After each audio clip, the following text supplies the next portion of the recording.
समय यात्रा एक ऐसा विषय है जिसका कोई भी जवाब हमें सही से नहीं दे पाता, लेकिन हमें भविष्य में ऐसी संभावनाएं होती हैं कि हमें जिससे लगता है कि हम भविष्य में समय यात्रा कर सकते हैं। कुछ भूतकाल में भी ऐसे तथ्य मिल जाते हैं जिनसे हमारा मन भूतकाल से ऊपर नहीं बढ़ पाता और हमारा मन यही करता है कि हम समय यात्रा कर सकते हैं। इसके लिए हमारे मन में कई सारे प्रश्न उठते हैं कि हमें समय यात्रा कर सकते तो अब तक इस संभव क्यों नहीं हुआ। अगर कोई भविष्य में भी अगर समय यात्रा की कोई जरिया हो सकता था तो वह वहाँ से वापस भी तो आकर हमें इस समय में जानकारी दे सकता था, लेकिन ऐसा नहीं हुआ है। लेकिन वैज्ञानिकों का मानना है कि समय यात्रा संभव है और इसे किया जा सकता है। इसके लिए हमें कुछ समय इंतजार करना पड़ेगा।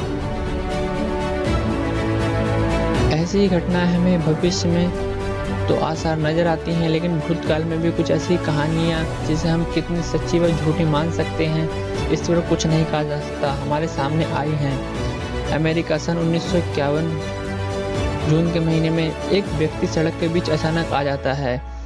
किसी को समझ नहीं आता कि वह व्यक्ति कहाँ से आया है। सामने ही खड़े पुलिस वाले उसे देखता है और उसको सड़क से साइड ले जाने के लिए उसकी ओर जाता है। तब तक वह देर हो चुकी होती है और एक गाड़ी उसे टक्कर मार देती है, जिस कारण उस व्यक्ति की वहीं पर मौत हो जाती है। बाद में उस व्यक्ति की तलाशी लेने पर पता चलता है कि उस व्यक्ति का नाम रुडोल्फ फिंच है, जो कि एक समय यात्री है। मैंने ऐसा क्यों कहा, क्योंकि जब उसकी पूर्णतः जांच गई तो उसके पास कुछ 1876 के कुछ सिक्के तथा एक लेटर मिला। लेटर पर डेट 1846 की डली हुई थी। जब इसकी पूरी तरह से इन्वेस्टिगेशन की गई तो पता चला कि यह व्यक्ति सन 1876 में गायब हो गया था, क्योंकि सन 1876 में जब 1876 के लोगों की गुमशुदा की रिपोर्ट जांची गई तो उसमें पता चला इस व्यक्ति का भी नाम था, जिससे यह स्पष्ट होता है कि यह व्यक्ति समय यात्री था। ये कहानी कितनी सच्ची तथा झूठी थी इस पर हम कुछ नहीं कह सकते, लेकिन हमारे कुछ महान वैज्ञानिक जिन्होंने भूतकाल में समय यात्रा के होने के संपूर्ण संकेत दिए हैं। इनमें से एक हमारे महान वैज्ञानिक एल्बर्ट आइंस्टाइन समय यात्रा को संभव मानते हैं। उनका कहना है कि अगर हम प्रकाश की गति से अगर हम समय यात्रा करना चाहें तो हम समय यात्रा कर सकते हैं। इसके लिए उन्होंने एक थ्योरी प्रमाणित की तथा एक परीक्षण भी किया। इस परीक्षण में उन्होंने दो घड़ियों को एक साथ मिलाया, एक को पृथ्वी पर छोड़ा और दूसरी को बहुत तेज रफ्तार से अंतरिक्ष में भेज दिया और पृथ्वी के 2 चक्कर लगाने के लिए कहा। जब यह पृथ्वी के 2 चक्कर लगा के अंतरिक्ष से घड़ी वापस आई तो दोनों घड़ियों में समय का अंतर था। ये बहुत कम समय अंतर था, जिसमें बहुत मिली सेकेंड का अंतर पाया गया। ये घड़ियों में समय किसी खराबी के कारण नहीं आया था, ना ही इनके कोई और कारण था, बल्कि ये समय यात्रा को दर्शाता था। इन्होंने बताया कि ये घड़ी एटॉमिक क्लॉक है, इनमें कोई भी कमी नहीं हो सकती तथा समय आगे पीछे नहीं हो सकता।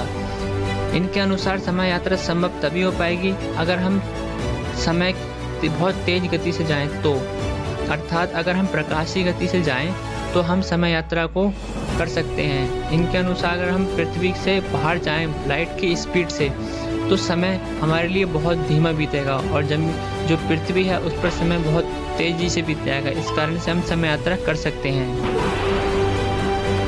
साथ ही साथ हमारे दूसरे महान वैज्ञानिक स्टीफन हॉकिंस ने इसके लिए एक और प्रमाण तैयार किया था। इन्होंने कहा था कि समय यात्रा संभव हो चुकी है और इसके लिए इन्होंने एक पार्टी का आयोजन किया।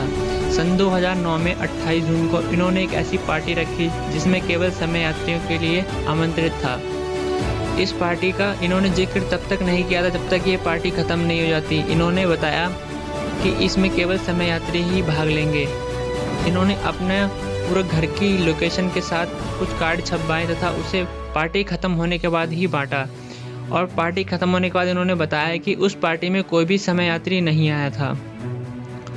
ये प्रमाण कितने सच्चे व झूठे हैं ये तो कहा नहीं जा सकता। अगर हम समय यात्रा करना चाहें तो सबसे पहले हमें एल्बर्ट आइंस्टाइन की थ्योरी का मानना पड़ेगा।